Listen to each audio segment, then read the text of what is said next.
there, Chevron employees, and welcome. Thank you so much for joining us today. I'm Sam, and I moderate these weekly presentations. In just a second, we will be joined by two of our Chevron-focused financial advisors. Tyson Mavar and Patrick Ray are both two of our senior financial advisors, and they're going to be covering how to handle a current EOI from Chevron and how you can take advantage of that to maximize your benefits. Before they come on, though, just a couple housekeeping items for you to be aware of. First and foremost, we are not affiliated nor endorsed whatsoever by Chevron. We are a completely independent group of financial advisors, so please keep that in mind as you're listening along. Second, you can use the description box below, or you can use the links that may pop up on top of my head here. You can click right on those links and they will guide you to our calendar where you can book an appointment with one of our Chevron financial advisors, as well as following us here on YouTube. You can follow us on LinkedIn. We post tons of Chevron retirement related content weekly, and we really think you'd get some value out of it if you considered giving us a follow. And with all of that out of the way, now we're going to get started with Patrick Ray and Tyson Mavar. Hello, everyone, and welcome to today's presentation. My name is Patrick Ray, and I am one of the senior advisors here with the Retirement Group and the Wealth Enhancement Group, and we appreciate your attention this afternoon. Today, we're going to be talking about many of the common questions that we get when we see people who are actively working at Chevron who either A, choose to leave the payroll on their own, or B, sometimes get asked to leave the payroll a little prematurely from their original retirement plans. And so we're going to cover a lot of information that's great to know if you're in either one of those positions. But a little bit about the Retirement Group and the Wealth Enhancement Group. We are with one of the largest RIA firms in the country. And one of our responsibilities is to help people who are in a position of working for a Fortune 100 company and help them transition into a successful retirement. And we have many tools and capabilities to be able to help folks who are in this position. And one of those things is these webinars that we do on a very regular basis. We have offices all across the country and specifically in Texas and California. And this is a good time to let people who are with Chevron know that we're doing many workshops that are related specifically to the company. And at the end of the presentation today, we're going to give you access to a QR code where you can check out some of those presentations in case those are close to your location in the event that you would like to attend one of those on an in-person basis. And so hopefully what we can do is cover some of the main and important topics that you would need to know about or want to consider when you're in a position like this. And what I'll do now is bring on my partner and one of the senior advisors here with the Retirement Group and the Wealth Enhancement Group. His name is Tyson Mavar. Tyson's going to give us our presentation today. Tyson? Thank you, Patrick. And thank you, folks, for attending our webinar series today. My name is Tyson Mavar. I'm one of the Chevron-focused retirement advisors for the Retirement Group and Wealth Enhancement Group. We've been getting a number of calls from clients and prospective clients in the last really 2 months in preparation for an expression of interest offer to leave the payroll. So we're expecting Chevron's global workforce to decline by 15 to 20%. At least that's what they had announced. And offers just went out last week. So we're going to talk today, as well as, like Patrick mentioned, a number of events in the upcoming future about some of the common mistakes that we've seen people make when retiring or just leaving Chevron, and some of the important tax implications related to the LTIPs, the pension interest rate issues, some of the timing issues, and some of the big issues that we work with our clients and prospective clients to avoid creating problems in their retirement plan and essentially maximize what they walk away from the company with and minimize taxes.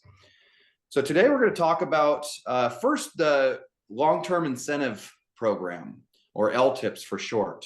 There's several of these. We're going to talk about how they work, the vesting schedule, as well as the tax implications, because for a lot of our highly compensated Chevron clients, this can create some tax headaches.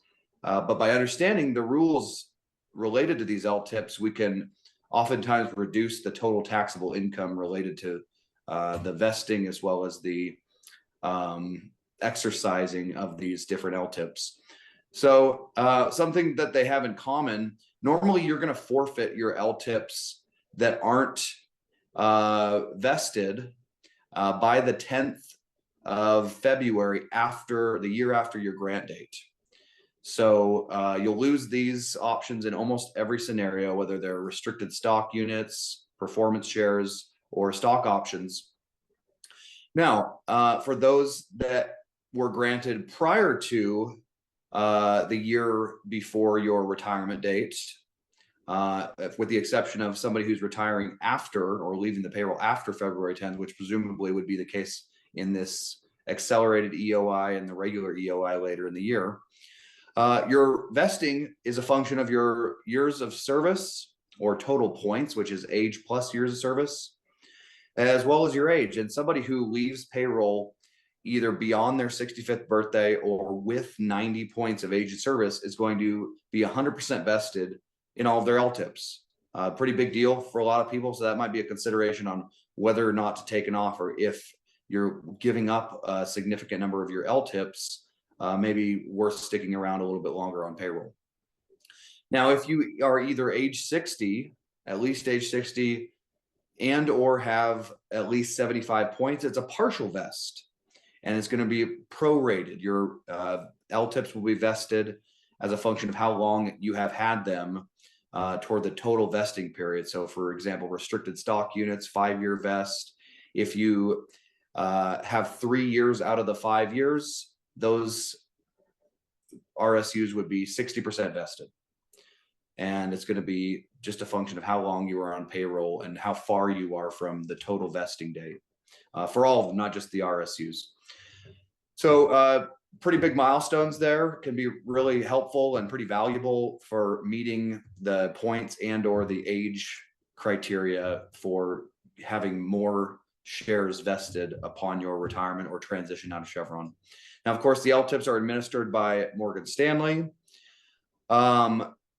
Termination due to an offer like this, typically, at least in the past, has not been a reason for an accelerated vesting schedule. Now, that could change, but that's typically not the case. You're going to either lose the options or get a partial or full vest, depending on your age and points with the company.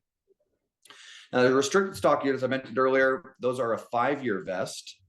They are taxed at ordinary income rates plus FICA taxes upon vesting. So not when granted do you pay any taxes. It's just when those RSUs vest 5 years after the grant date.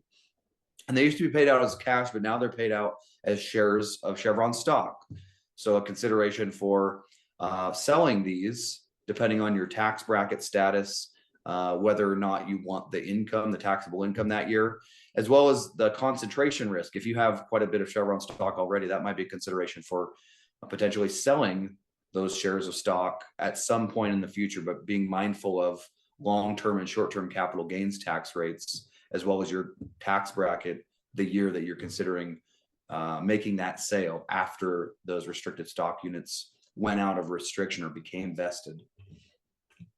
Performance share units are only a 3-year vesting period, and the value is calculated by taking the number of performance shares, multiplying that by the 20-day Chevron stock price average, and multiplying that by the performance share multiplier, or PSM, which is going to be a function of Chevron's performance, profitability, and efficiency relative to its peers, competitors in the industry. And those also are going to be taxed at ordinary income tax rates plus FICA taxes when they vest, similar to the restricted stock units. And they're also now paid out as shares of Chevron stock, unlike how they used to be paid out as cash. Stock options. Stock options are a bit more complicated than the other two LTIPs and have more flexibility in your decision-making process, and which is why we spend a lot of time with these, because although it is a 3-year total vest, these shares are vested 33% per year for 3 years after they are granted. And most of these shares, when we're talking about stock options, are going to be the non-qualified stock options. This is by far the most stock options that employees that we run into and clients of ours have. There's going to be 4 exercise methods, which are going to be the same-day sale, sell to cover, cash exercise, and a stock swap. And each of these have their merits and might be used depending on your total concentration of Chevron stock, your current tax bracket, whether or not you have the cash to cover. A whole host of different variables might have you choosing one exercise method versus another. Now, these are also taxed at exercise at ordinary income tax rates plus FICA taxes for the value of the stock option that's exercised. So if presumably you would be making a profit, the grant price would be lower than the exercise price or the current stock price whenever you exercise the option. If there is positive value, that's going to be taxed at ordinary income plus FICA. And if you hold on to the shares, if you don't do a cashless exercise, for example, if you hold on to the shares for a period of time, you might qualify for lower taxes, long-term capital gains tax rates. And that could be a reason for holding on to these shares for an extended period of time beyond the exercise. Now, it's also important to mention that you have 10 years to exercise these options. And if you don't exercise them by the end of the 10th year, you're going to lose the value of these options. It may also make sense to exercise these options prior to the 10-year milestone. It's going to come down to taxes. You might be nice to defer the taxes a little bit longer after these shares are fully vested in 3 years. You might find a good target price, and to maximize the value that you're able to unlock out of these stock options, you might just want to lock it in versus holding on to those stock options for the entire 10-year period. But you have to also recognize that there's a component of leverage with any stock option. For example, if we were granted stock options for Chevron with a grant price of $100 per share, and let's say those shares appreciated to $150 per share, those stock options would be worth $50, the difference between the grant price and the strike price. Now, if Chevron stock went up 10%, let's just say in the next couple of weeks, which would be $165 per share from $150 per share. Now, your stock option has gone from $50 in value to $65 in value, which is an increase of 30%. So the stock price went up 10%, your options went up 30%. Same thing on the other side. If the stock price in this example went down 10%, you lost 30% of the value of your stock option. So because of that leverage that's a little more aggressive than just owning shares outright, it needs to be considered when planning to hold on to these stock options for an extended period of time. Now, we also have something called a retirement restoration plan, which the IRS calls 415 excess. And this is going to be a portion of your pension that you are not able to roll over into a retirement account and defer taxes on. The way these work is when you qualify for the retirement restoration plan originally, you're going to make an election of how you want to receive this plan. It can be taken as a lump sum or in annual installments up to 10 years. Now, you can also change your mind on the distribution schedule before starting your retirement, before being paid on this retirement restoration plan. But if you do make that change, it's going to defer the first payment for an additional 5 years. And that might be a long time to wait for this plan. Could help you on taxes potentially. And that money will stay invested in the 10-year treasury while Chevron is waiting to pay you for it in the annual installment period, or if you did change your mind and end up deferring your payment by 5 years. So you're still earning interest on that money, but taxes are a big deal on deciding the best way to take this retirement restoration plan. And this can have this can create the problem of quite a bit of taxable income the year that you retire or the year after you retire from Chevron. And it is paid out the first quarter of at least 1 year after your retirement. So the year after your retirement, you might get your first RRP payment. If it's paid as a lump sum, that can have the impact of increasing your tax bracket and might not be advisable. But we may also have some tax strategies that we want to bring to your attention that can reduce your taxable income either at year 1 of retirement, year 2 of retirement, or throughout the first several years of your retirement if you're in a situation where you have vesting LTIPs as well as this 415 excess or the RRP coming from your Chevron pension. Now, the Chevron benefit formula for employees that were hired prior to 2008. So this is the defined benefit formula. And there's actually several of them if you came from Gulf or Caltex or Texaco, Unical. But the Chevron retirement plan, the basic formula is going to be 1.6% of your highest average earnings times your years of service with the company, and the subtracting off the Social Security offset component. And what's interesting about the Social Security offset is that Chevron doesn't always calculate it correctly. And so we oftentimes help our clients with understanding whether or not Chevron is calculating this correctly, so as to make a recommendation whether or not you should send in your statement to Chevron and potentially increase your pension benefit, whether it's a lump sum or one of the various annuity options. This has the potential benefit of increasing your pension payout. For example, one of my clients was able to increase his lump sum by close to $24,000 because I told him to send in his Social Security statement because we identified an error in Chevron's projection.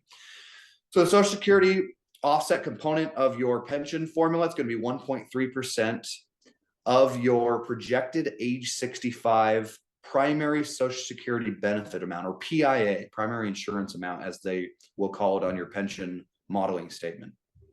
And they're going to multiply that by your total years of service with a maximum offset of 45%. And if you do the math, that comes out to 33 and a third years of service. If you have more than 33 and a third years of service with Chevron, you're going to hit the maximum offset, which is 45% of your age 65 Social Security benefit. So for example, if you had more than 33 and a third years of service, and your projected age 65 benefit was, let's say it was $2,000 per month, well, then you would hit the maximum offset, which would be, in this case, be $900 per month being reduced from your annuity benefit from Chevron. And that might translate into several $100,000 in some cases, reduced on the lump sum. Now, it only reduces service beyond age 65. So for example, if you retire prior to age 65, they're not going to be offsetting your pension for the years up until age 65, but it could still have a pretty large offset, and you could still potentially benefit quite a bit from turning in your statement. So let's talk about the issues there. And here's an example, additional example. Somebody who's $3,000 a month with only 30 years of service, they didn't quite hit the maximum offset. But in this case, it was going to reduce their monthly annuity by $1,215 per month, which again is going to be close to a couple $100,000 on your lump sum for somebody with 30 years of service. Now, when do we turn in our statement? This is something we're happy to help you with, whether or not you're a client of ours. We hope we get an opportunity to talk to you and why we think we might be a good fit for your business. But if you are not sure whether or not to turn in your statement, call us or make sure to talk to somebody who is very familiar with this process, because it's also possible you could reduce your pension benefit if Chevron incorrectly calculated your Social Security on the high end.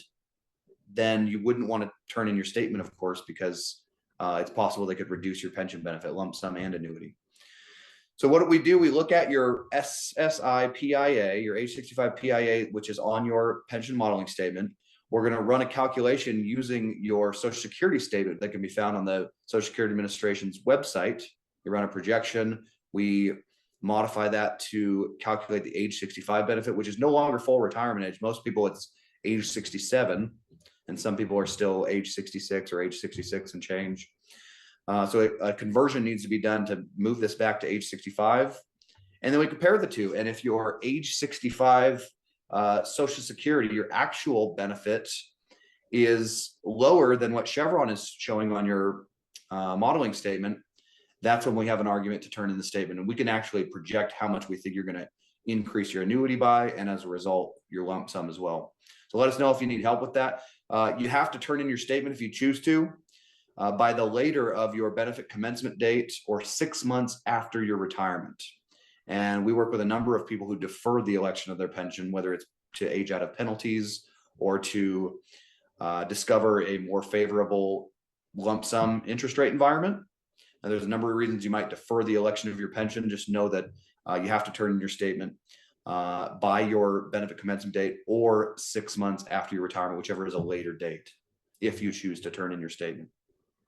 Now, of course, there's a number of ways to take the pension. The lump sum's been very popular for many years, and there's a variety of reasons to consider taking it, whether it's to have better flexibility with your death benefit, whether it's to want to invest that money and create a better income stream than the company was promising you through one of the various annuity options, whether it's just for more flexible distributions, which might help you on taxes to control your income and your taxes as a result. There's a variety of reasons you might consider the lump sum, and there's also a variety of reasons you might consider one of these annuity options. Those annuity options are the single life annuity, which is the highest payout form, but with no death benefit. You have a life and term certain annuity, where you pick the certain period of time. And this option is also a single life annuity. It's a lifetime annuity for you, the employee, but it's a lower payout because there are some potential death benefits if you pass away early on in your retirement in that certain period of time that you choose. It might be 5, 10, or 15-year extended period certain that there is a death benefit associated. And this is not a very common option in my experience, but it could be a good option for somebody maybe who has a terminal illness or an uncertain life expectancy because of a health condition or family history and so forth. And we have helped some people take this option in some cases for the best. The joint survivor annuity is pretty popular, I would say, in my experience, at least for married couples. It is going to be also a lower payout than the single life annuity because it is good for 2 lifetimes, you and presumably your spouse, but doesn't necessarily have to be a spouse. And the reduction in payout is a function of how young your spouse is, or how the age discrepancy between you and your spouse or your joint annuitant. The younger they are, the longer their life expectancy, the bigger the reduction is going to be to add them onto your lifetime pension payment. And they also have this uniform income where you can get more money in the early years of retirement. The idea being that you need more money before qualifying for Social Security. So for example, you might want more income until age 62, and then not need as much income after age 62. I will say this is the least popular option in my experience because most people saved in the 401k and can use the 401k to bridge the gap, if you will, of the income that's not coming in prior to age 62 or prior to the Social Security benefit election. Lump sum, still very popular again, but it's also calculated based on changing interest rates. And we're going to go over those in just a moment. Now, I really like this slide. I'll zoom in because it goes over the payout factor depending on not only your total points, age plus service at termination, not at commencement of benefit, but at termination when you leave the company. And then on the x-axis, or excuse me, the y-axis, we have the age at annuity start date. So for example, if you left the company with at least 55 points of age and service, you'd be on the far right column. But then you could defer the election of your pension. So you might leave at age 55, but wait until age 60 to start your pension, which means you can walk away with 100% of your payout. That same person who left at 55, but took their pension right away is going to have 5 years of age penalties at 5% per year, or a 25% total discount to their pension because of these age penalties. So whether or not to actually take your pension right away is going to be a function in part of your age, in part of interest rates, because we may be in a declining interest rate environment where your pension is, at least on the lump sum side, increasing. That could be an argument to wait on the commencement of your pension. And so this is something we'll help you with if we're working together, and it becomes a monthly decision because that's how often Chevron is changing the interest rates. And I'll zoom on this slide too, because I think it's good to pay close attention to these. Whether or not you're retiring or leaving Chevron this year, it's important to keep up with these rates because they can create some good catalysts for retirement. Rates have increased in the last several years. There were some really low interest rates in 2020, 2021, the last offer, many of you might remember, last EOI, very favorable lump sum interest rates. Interest rates have come up, and they did tick up just this last month in January of 2024. You can see the second segment rate, which is the interest rate we pay the most attention to, as it carries by far the most weight in the lump sum calculation. That interest rate is up it looks like 27 basis points, 0.27% since December, which is a pretty big jump from month to month. Now, the reason we have 3 months highlighted here is because Chevron actually uses the 3rd, 4th, and 5th month prior to your benefit commencement month to calculate your lump sum. So for example, right now we know what the April blended rates are, which is an average of these 3 rates for November, December, and January. And anybody who was to leave the company before April could have the opportunity to commence their benefit April 1st, or they could defer their lump sum commencement into a future month, as long as they weren't yet age 65 and had the opportunity or option to defer their pension lump sum, because age 65 is the normal retirement age. Now, in plain English, what these rates mean, every 1% increase to these rates results in roughly a 10% drop in your lump sum. And because they're using blended rates that are the average of 3 different months, every month, 1 month's going to drop out and 1 month's going to come in. And so we could see anywhere from, like what we saw when interest rates were increasing a couple years ago, we could see people losing hundreds of thousands of dollars in a given year because interest rates were climbing. This could be also a reason to consider deferring the election of your pension to wait for a more favorable interest rate environment. But you're still exposed to the risk of interest rates going up on you if you wait to take your lump sum. Fortunately, because of that 3-month look back, we have a bit of a crystal ball, so we can see what direction interest rates are going and can make good timing decisions on when to take our pension as a result of this quote unquote crystal ball, or this ability to look into the future of what interest rates are doing and electing our lump sum accordingly. Now, we do have some upcoming events that we're going to be going over into greater detail on the tax strategies that we employ with Chevron and clients of ours, the net unrealized appreciation strategy, Roth conversions, some different estate planning techniques, and also go into more detail on the different pension options and issues with making the election if you do take a severance package or express interest in this offer, or if you don't voluntarily do it but your job goes away later in the year. We want to help as many people as possible prepare for that instance. So Wednesday, March 19th, we're doing an 11:30 lunch at Strato 550 next to the Chevron buildings in downtown Houston. That same night, we're doing a dinner at Fleming's in West Houston for those that can't make the lunch and hopefully don't live too far away from West Houston. We're doing a couple events in Northern California, Tuesday, March 25th, 6 p.m. at Ruth's Chris in Walnut Creek. And that following day, Wednesday, March 26th, a noon lunch at LB Steak Bishop Ranch in San Ramon. Let us know if you or somebody you know lives near one of these locations and you think has interest in coming to these. We will probably be doing more in April. We'll let you know about those if these ones don't work out for your schedule. And we'll also be doing more of these webinars going over different topics. We'll try to keep you in the loop. And here's our Chevron team in Houston. I'm one of the Chevron Focused Advisor. We have 5 offices in Houston, I believe 6 offices in the San Francisco Bay Area. So let us know if you'd like to meet us in person, if you'd like to set up a web meeting, if you want to just go over some issues on the phone.